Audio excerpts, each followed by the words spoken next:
Hello, hello, hello. Kamusta ka mga ka-team ka-Idrika?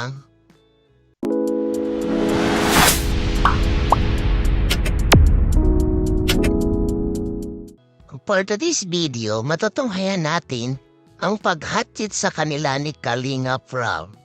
Panoorin niyo ang buong kwento kay Kalinga Prab. Kung bago ka sa channel ko, huwag kalimutang mag-subscribe and like. Diba, mas may nakilala mo siya. Siguro mas siya parang mas nag-ano siya, madali na niya akong kausapin ngayon, hindi ko gaya ng dati. Mas nag-open up na siya minsan. Mas nag-open na. Hindi mo masyado parang lang. Mas nag-ano lang. Hindi na masyado kagaya talaga dati, sobrang mahihayin. Pag kami Sabihin, lang Erica, medyo- nahiya ka dati sa kanya. Nahiya ka sa kanya. Ngayon? Medyo lang po, comfortable. Ay, grabe. Pag kami iba yan. Ano naman yung mas na-discover mo kay Ed? Mas nakilala mo siya. Ano yung mas nakilala mo sa kanya? Po, Ano siya? madaldal. Nagagawa. Napag-ano lang po. Madaldal. Ikaw naman, Eds. Ano yung mas na-discover mo kay Erica?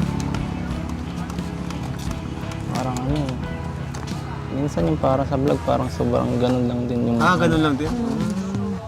So, ibig sabihin, kahit wala kami, ganun din siya. Ibang klase nga. Kung ano siya. Nakakabilib. Kung ano siya, yun na talaga. Ang galing ano. Kasi yung iba, pag sa vlog, iba ang ugali, iba ang pinapakita. Pero pag wala na yung iba kami, Wala, parang ganun.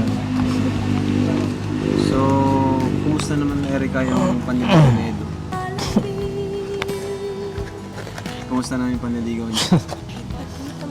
Okay naman. Ano? Okay naman. Okay naman. Nag-improve naman ba? Nagle-level up? Nile-level up. Siyempre nakita nga namin dun sa birthday mo eh. Malawas Ngayon na lang po. namin siya nakita ang ganun eh, sa birthday mo. Opo.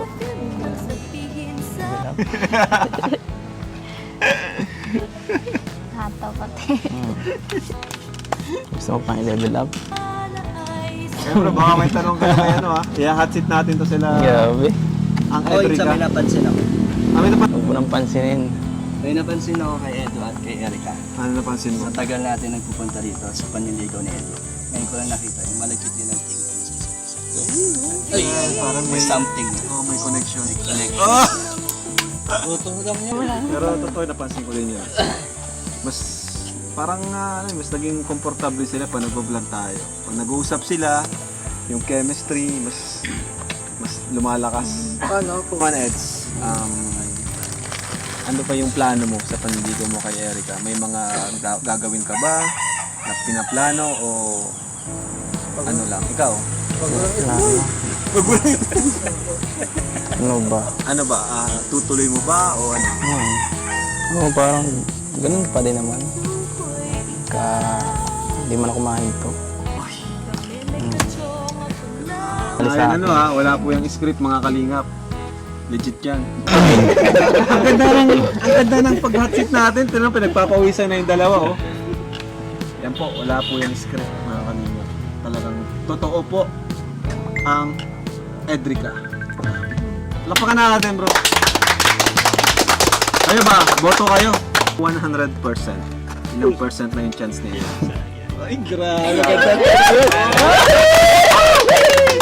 Hindi mo kasagot Sa 100%, ilang percent na yung chance? Sa ngayon ilang percent na yung chance ni Edo na sagutin mo?